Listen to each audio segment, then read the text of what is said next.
Welcome on into the Wolverine.com podcast. Clayton Sayfie here with Wright, our college basketball analyst here for the Wolverine and On3.com, also former Michigan basketball player. We are going to talk about Michigan's 63-55 loss to Villanova in the Sweet 16, ending the Wolverines season. Pretty good run for Michigan, making the second weekend, especially after a disappointing regular season. We'll talk about that. We'll do a little big picture at the end on the entire season, which is tough to sum up the day after, 12 hours after it ends, but we'll do our best. Let's just talk about this game to start, though, and I mean, it came down to Michigan missing shots. They missed 7 free throws. They also missed 16 layups in this game. They had the size advantage. They wanted to get it down low. Hunter Dickinson actually finishes as a positive on plus minus. I think he was +3. And, even he went 6 for 16. Didn't play his best game. Obviously tough to win when he doesn't play his best game and you don't get a huge performance from a Caleb Houston or even an Eli Brooks, who played pretty well. But just kind of your overall assessment of this game, what you feel like went wrong and why Villanova, a great offense that was held to 37% field goal shooting, was still able to beat a Michigan team that has a really good offense. Yeah, man, it's, they didn't play their best at all. But they also didn't play bad. Like they didn't play bad. They just didn't finish. Like you get to the free throw line, finish your shots. You just said they missed 16 layups. Like finish your bunnies. They got layups for a reason. They got layups because they executed. They got layups because they put themselves in a position to succeed, right? And all they got to do is just finish the possession. Just like on the defensive end, you could play great defense and you could get a good shot contest and you can close out the right way. You can do all these things and execute well defensively and then end up giving up an offensive putback off of a rebound, And does that mean that there was bad defense? No, it just means that you didn't finish that possession. And there was a lot of that last night. And on a team that has been good all year long, finishing around the basket, like that's been their bread and butter. And that was the game plan coming in. You saw it. Like they almost didn't run offense. They were just like, yo, get the ball to Musa, get the ball to Hunter. And let them do their thing. And I feel like that overemphasis may have played a little bit into their minds. Like, we're always going to get them the ball anyway. Just play ball. You know what I mean? And I think, in between their ears, they're like, okay, we have the beast down here. They're smaller. We can score. And they weren't just in like, hey, let's hoop and have fun mindset. I think that is a great point. And it's something I thought about last night where you didn't feel like, I know Eli hit those 3 threes and they were huge because they were down 9 each time he hit those in the second half and he cut it to 6, but didn't feel like he was. And I know, he's not a guy that's taken over games other than the Tennessee game and things. That's not his bread and butter either, but he didn't feel as aggressive to me. Devontae Jones, and I know he was coming off of, not really playing for, a week or so. He had the 12 minutes against Tennessee, but he didn't feel like his aggressive self to me. I know he had 4 assists. He did some things. Caleb Houston, it's become pretty apparent throughout the season against top tier opponents. He doesn't create enough off the ball. That's not his game yet, and I think that's a big stride home to make this offseason because they're going to need him to do more of that next year, no matter who comes back on this team. But didn't feel like they were aggressive enough, and like you said, just kind of like, hey, we're going to force this thing into the post. And it reminded me a lot of the UCLA game last year when they lost because, man, it just felt like nobody was running anything. And then at the end of the game, when you needed a 3 or, you needed a big bucket from one of your wings or your guards, and Eli and Franz both missed some big shots down the stretch in that game. They weren't in rhythm. They weren't doing that all game. They weren't ready for that. So did it feel similar to you, I guess, in that regard? And I know, Michigan's got the dominant presence in there with Hunter Dickinson, but at times you feel like you're going to get that stuff. It's going to come either way. Do you feel like they should have probably, just run more of their sets? I do feel like it was pretty similar to the UCLA game because Villanova was very similar in they played very pack liney, right? They wanted to kind of pack it in and force you to take contested threes.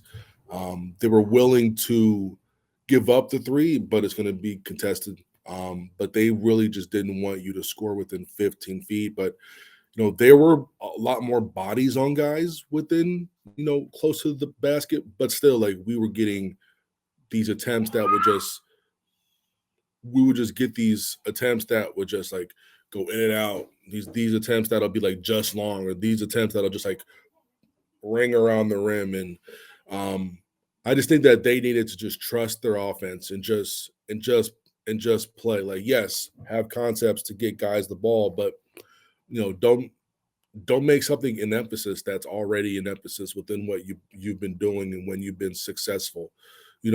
Hunter in the last 2 games, I don't think there was an emphasis to get him the ball. It was just an emphasis to just run the offense and execute. And then what happens? Hunter just goes nuts because that's kind of how the offense is geared. It's geared towards him already. There's no need to there's no need to overemphasize what's been emphasized the last several months, in my opinion. Yeah, no, that's a good point. And Caleb Houston, it looked like he got off to a hot start. He had 5 points within the game's first 2 minutes. Doesn't score after that. You had 7 combined missed shots from Terrence Williams and Brandon Johns. That's not going to help. Brandon Johns played some great defense though, and I saw you banging that drum as well on Twitter last night too. Like, and people, that wasn't me. yeah. That wasn't me saying he should do this or he shouldn't do that. People are like, why is he playing? I'm like, this is why he's playing. Like, yeah, there's not a discussion about why he's playing. Like, hey, do you like? And then this is what's so funny about it. They go, why is T. Will has such a great game? Why isn't he playing over Brandon? I'm like, first of all, T. Will and Brandon Johns are 2 very different players. That's number one. Number 2, if you want to have beef with T. Will not playing, look at Caleb Houston. Okay, those 2 are more similar, where there's not really a big trade-off, right? With Brandon Johns, that's 6'8", 230. T. Will, 6'5", 210, 215, right? Him and Caleb are very comparable, right? If you want him to take minutes, look at Caleb Houston. Don't look at Brandon Johns, especially in a game when you're already playing really big wings. And Terrence does struggle a bit defensively. He needs to get better with that in the offseason. But when you're playing really big wings like Nova plays, like, you've got to have a really strong person playing alongside Hunter. Because they like to ISO hunt and really go at him. They needed someone who was going to be a secondary defender alongside with him. Once again, last night, I believe Brandon gave up like 4 points in like 9 possessions. Yeah, he or was something like guarding the that. guy shooting on like every possession for a stretch there, and he was holding his own. Yeah, for sure. Yeah, and he played very, very well. And that's not his job to come in and just drop 10 and 5. His job is not to come in the game and just shoot the lights out. That's just not his job. We would like him to. I think everyone acknowledges that he has the talent to do so. But when it comes to his confidence on the offensive end, we know that that's been rattled quite a bit. That's not really a discussion there. But like, we don't need 5 guys who have a score first mentality. Him coming in with a defensive mindset gives your team a lot of balance. When they're on offense, you have someone who would rather defer to other players who are going to give you some offense, right? So that's where I think, people get it kind of mixed up. So, like, why is he playing? Why does he have minutes? Okay, this is why. This is why he's playing. This is why he gets minutes. He's the best defender on the team. He's the best jump shot defender on the team. Mm-hmm. He just doesn't allow a lot of points to be scored on him. So that's why he plays. Sure, and I agree with that. I also think it's disappointing, where his game has gone on the offensive end, where he can't, not that he can't, and I thought those were fine shots he took for the most part. But just to not be able to knock anything down in that game, you look back at last year's Sweet 16, think he had 10 and 5 in that game. So it's just kind of odd how his offensive game has, I don't want to say developed, but kind of gone backwards in a way. He could potentially have a decision depending on how things shake out. If they ask him back if he wants to come back, but I did want to mention this: Michigan played some good defense in the. I know Colorado State got off 35 threes and they were nailing them all in that first half, but the last 3 games, the defense has been pretty damn good, holding both Colorado State and Tennessee to under 1 point per possession. And then last night, Villanova, that was their 6th worst offensive output of the year in terms of efficiency. They missed some threes at the same time. Didn't feel like that, I know they got to the rim a few times and, that kind of hurt Michigan at the end there, but like they weren't burning Michigan with much, and they knew they had to just kind of, hey, these 30 seconds we're going to run off the clock are way more valuable than us trying to score because we haven't really had a ton of success on the offensive end. I guess, what do you attribute outside of Brandon Johns, but just the rest of the defense? I thought it was a good effort, guards. And that's what I think makes this thing sting even more because that put them in position to win this game. The guards played a really good game defensively. Eli, Devontae, Frankie, they played very good defense on Justin Moore, Caleb Daniels, and Colin Gillespie. So, like, those guys, I was looking at where's those numbers? I was looking at those numbers. I believe, let's see. I believe Caleb Daniels was 3-10. I believe Colin Gillespie was 4 for 14. Yep, that's correct. And then I believe Justin Moore was like 5 for 12 or 5 for 13. 5 for 13. He was 3 of 8 from 3. Yeah. So, I mean, our biggest concern was guarding them within the 2. And they did a really good job. Like, they held Justin Moore to 2 for 5. Gillespie was 0 for 4 from 2. And Caleb Daniels was 3, 4, 5. But like between the 3 guards, right, they were 12 for 37. They just did an outstanding job. Yeah. They did an outstanding job. The one guy that kind of carried them throughout was Jermaine Samuels. Who I listed. I listed him. I did an article before the game. 3 possible X factors. They were Terrence Williams, Caleb Houston, and Jermaine Samuels, and one of them stepped up. Yeah. So Jermaine Samuels, like that dude he was definitely a problem. 6'7", 230. He was 8 for 13 on the game. I believe he was 1 for 5 against Brandon. So that's why he also came in, because Jermaine was getting Hunter in these ISOs, and Hunter had a tough time stopping him. But then they put Brandon in the game, and that actually cooled him down.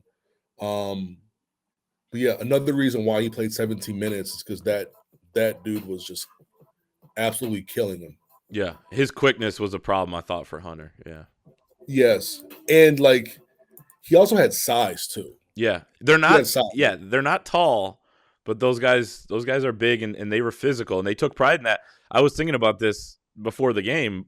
We talk about the size advantage, but if you're Villanova and you're one of those quote unquote big guys, you're taking it personal. Remember Jordan Morgan taking that stuff personal back in 2014 against Tennessee? I forget who that guy's name was, but McGee or something like that. But it's like, you're going to take that personally. They've been facing big guys throughout the year too. I know the Big East isn't the Big Ten in that regard, but they played Purdue. They played Clayton, who has a 7-footer, twice. So it's not like this was some foreign thing. Right. But give Michigan credit for what they did on the defensive end. And again, I wrote it last night, but it's like the things Michigan did well in this game make the result so disappointing because they were in position. Villanova wasn't super hot. They didn't score much. 63 points, that feels like you would have won that game 68-63 or something like that. But obviously, I think the failures were on the offensive end, on the interior.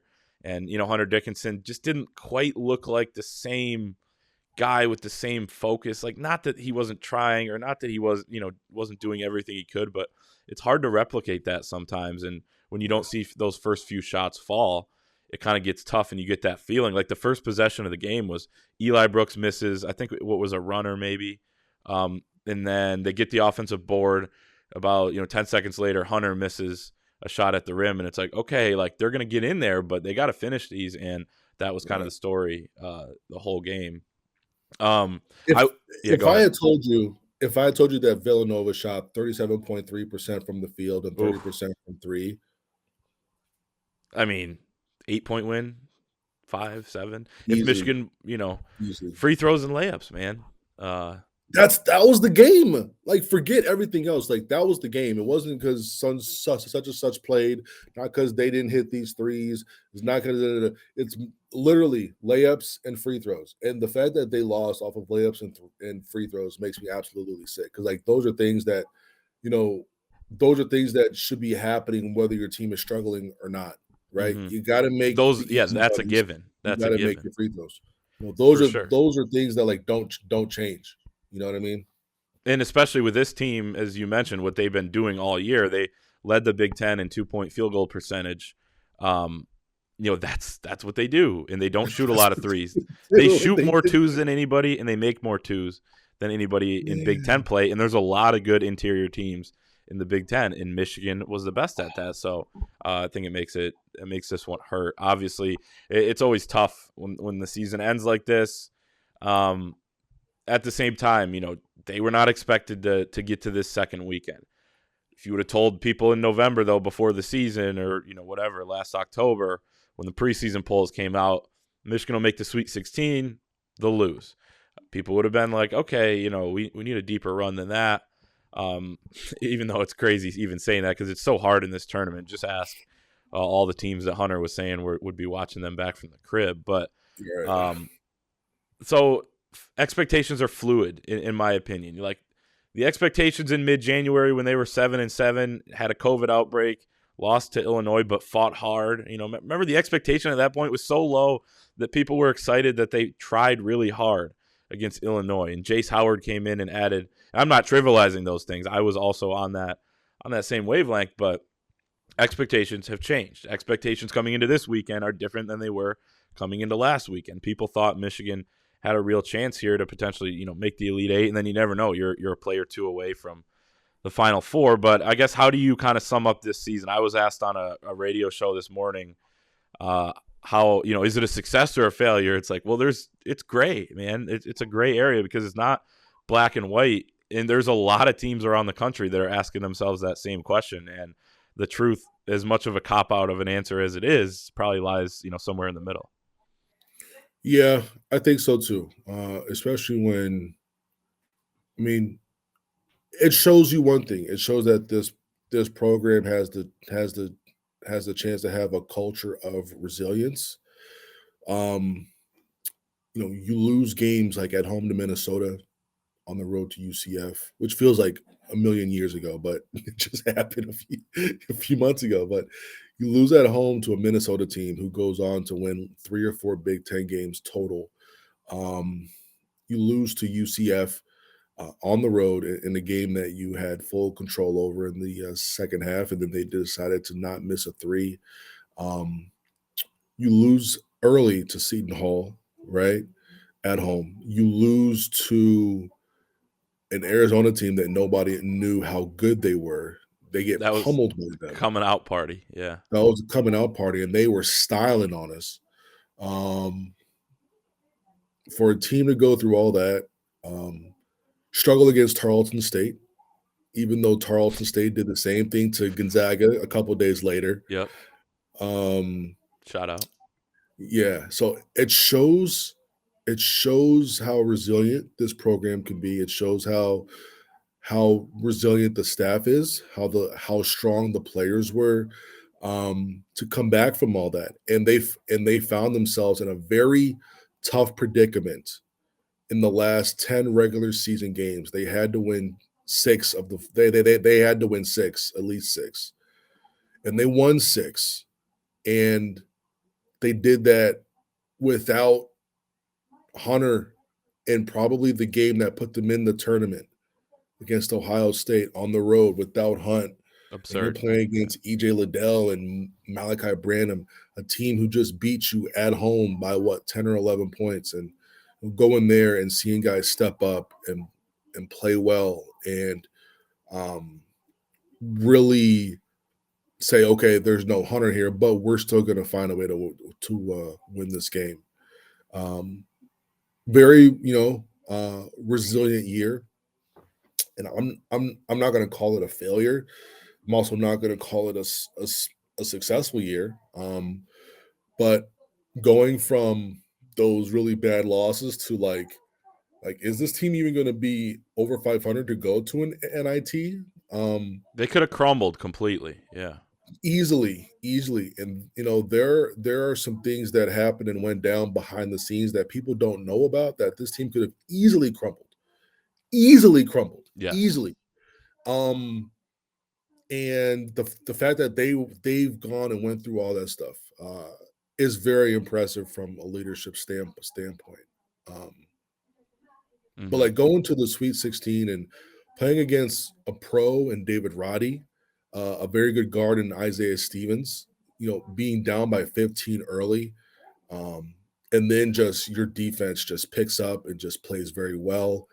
And you win that game. And then who you get Tennessee. You get a Tennessee team who's one of the hottest teams in the entire country.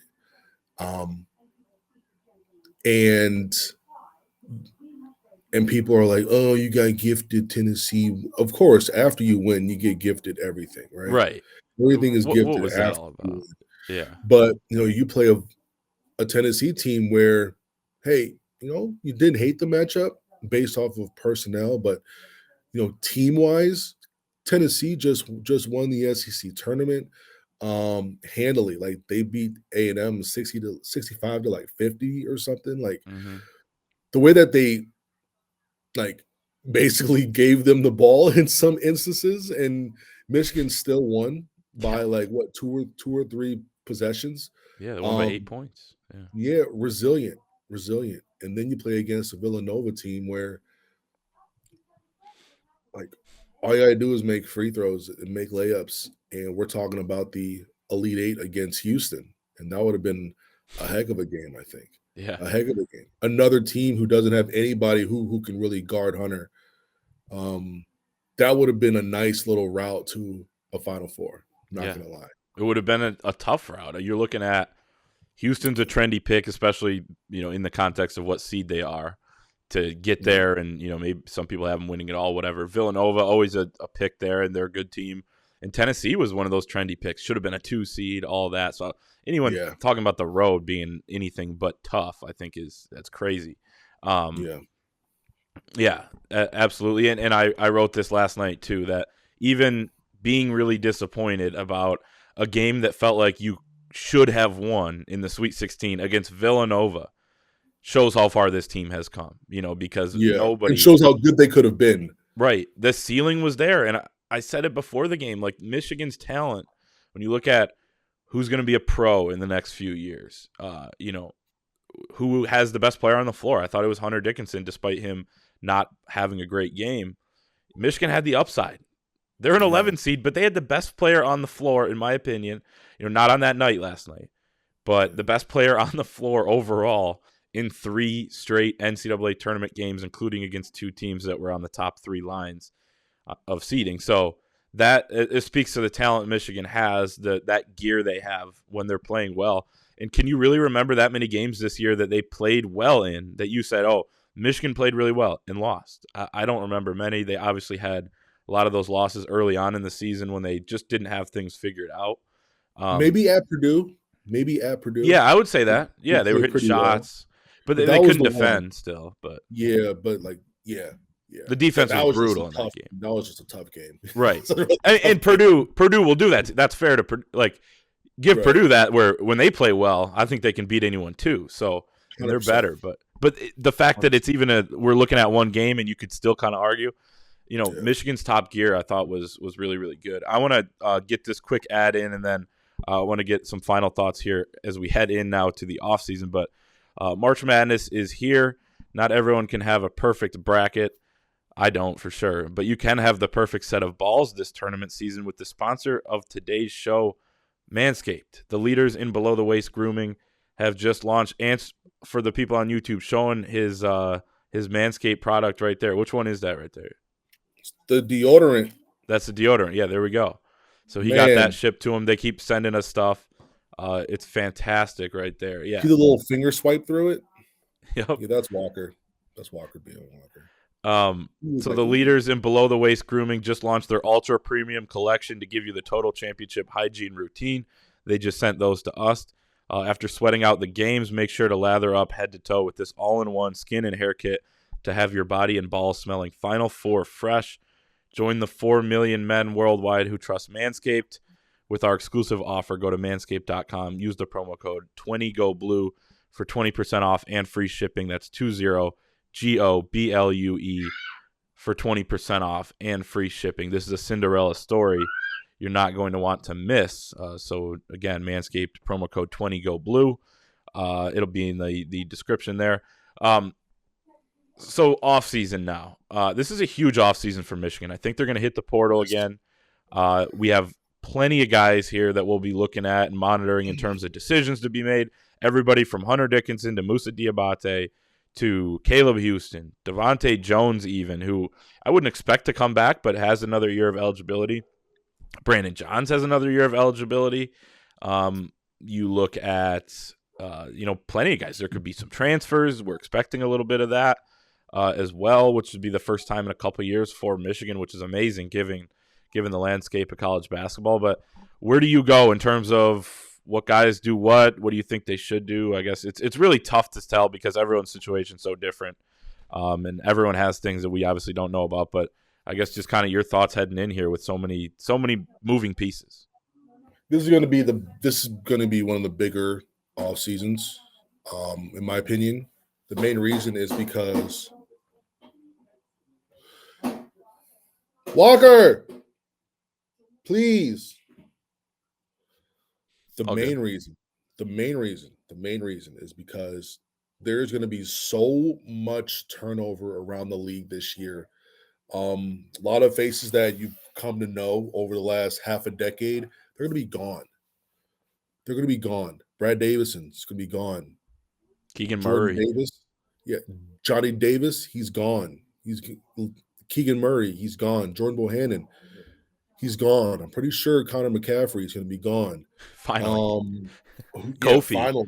Kofi, Liddell, possibly Kofi, Branham. Maybe. Kofi is a maybe. Not going to lie. Okay. I'm hearing a lot of things from the Illinois side. Feels like he's wanted out for like the last two off seasons, but yeah, it wouldn't shock me. They have this thing called like the Illini Guardians or something. It's like an Illinois basketball fan funded NIL like money cannon. That may do it. Dog, it's unreal. But that's you have Illinois with no Frazier, right? No Williams are coming back. No Plummer. Purdue, Jaden Ivey's going to be gone. Trevion Williams is probably gone as well. Iowa, we just touched on that. Ohio State, no E.J. Liddell, no Malachi Branham. Rutgers, Ron Harper Jr. just announced that he's gone. A couple other guys have some decisions to make. Michigan State may be pretty good next year because they have a lot of guys who can come back. Indiana, Trace Jackson Davis is probably gone. Northwestern, Pete Nance and Ryan Young is in the transfer portal. Maryland's got a bunch of dudes are gone. Penn State, Minnesota's going to struggle again. But Penn State, I don't know. Nebraska, Bryce McGowan is gone. Yep. I mean, there's going to be so much turnover in the Big Ten that I think if you can get some guys to come back and you get the right guys from the portal and you get a couple of freshmen playing at a high level, you're looking at a legit top 3 team in the Big Ten. You're looking at a Big Ten contender. You're looking at like top 10, top 15 around the the whole country. So the whole thing is, hey, compete and win the Big Ten. When you get to the tournament, just hope for a good matchup and just go from there. Yeah, I think that's completely fair. And it's a big offseason for the guys that do know they're coming back, too. You look at Frankie Collins, loved his tweet this morning saying it's the biggest offseason of his life and that he's excited to improve. Let's say Caleb Houston comes back. Obviously going to be big for him. Touched on that earlier.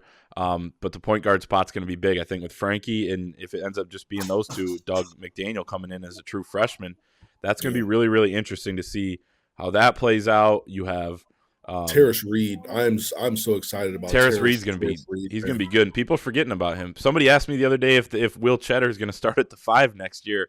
If all the guys leave, I was like, they have Terrace Reed coming in. So listen. One of my boys coaches on the prep circuit, and he played against Terrace, and I hit him up. The other day, and I was like, hey man, can you? I go, what's good? How was Terrace Reed? He goes, he was a load against us. Was arguably the best big we played all year besides Derek Lively. Derek Lively's the number 1 or number 2. Yeah. Player in the country for 2022 is going to, I believe, Kentucky. I think Kentucky, yeah. Yeah. He played all year besides Derek Lively, but Reed is more of a scoring threat than Lively. Jeez.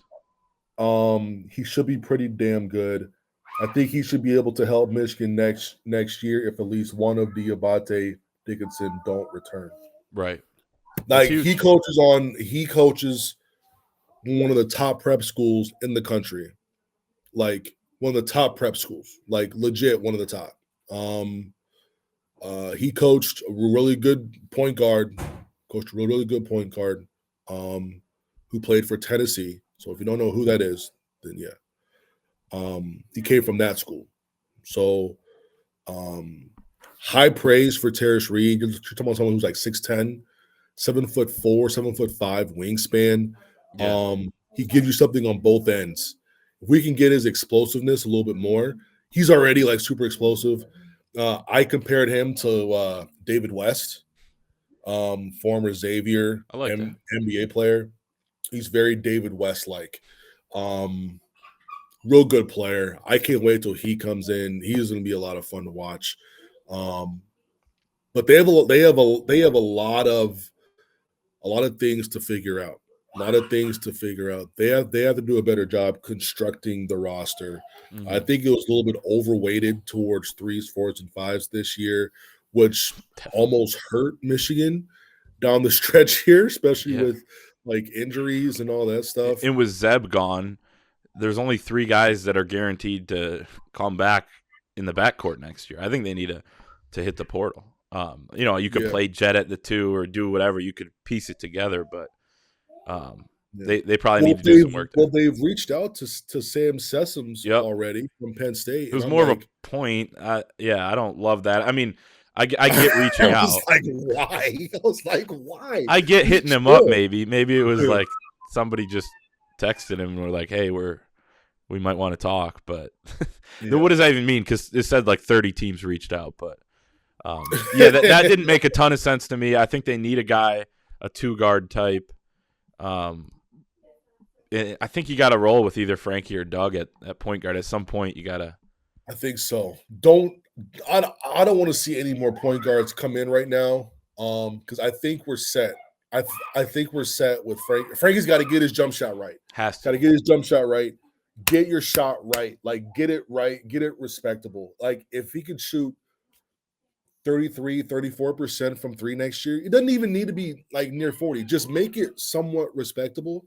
Like, in the 30s. If he shot what Hunter did this year, I would take that 100%. Because I think that was one of the main reasons why he didn't play towards the end of the game last night, was because of his shot, because they needed to continue to give the big spacing underneath.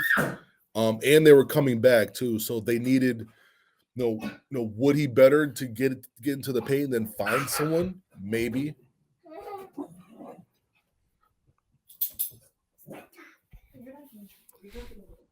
He's so goofy. He's so goofy. You know, like maybe if he could like get in the paint like dish, but like his shooting was the reason why he couldn't play at certain points in this season, even though he would have been highly needed as someone who could really handle the ball and take care of the basketball. You don't want your jump shot to be a reason why you can't be put in certain situations for sure. For sure. And even the Tennessee game when he was in, the fact that they won that game with Frankie Collins playing off the ball and Eli just taking over is just crazy to me because you had a guy out there who you can sag off of. But that's another story for another day. We'll probably come back in a week or two, and I know things are going to change daily, and things like that. But we can do kind of an off-season type of thing. But great stuff. Obviously a tough loss for Michigan, but overall a pretty good run there, and you feel good for those guys that they were able to win a couple games in the tournament. Thanks to our sponsors, Manscaped. Ant's got his deodorant there, so he's all set. You can get yours too. Promo code 20GoBlue. Remember to join us at thewolverine.com. $1 gets you an entire year of premium access, and we will talk to everybody next time.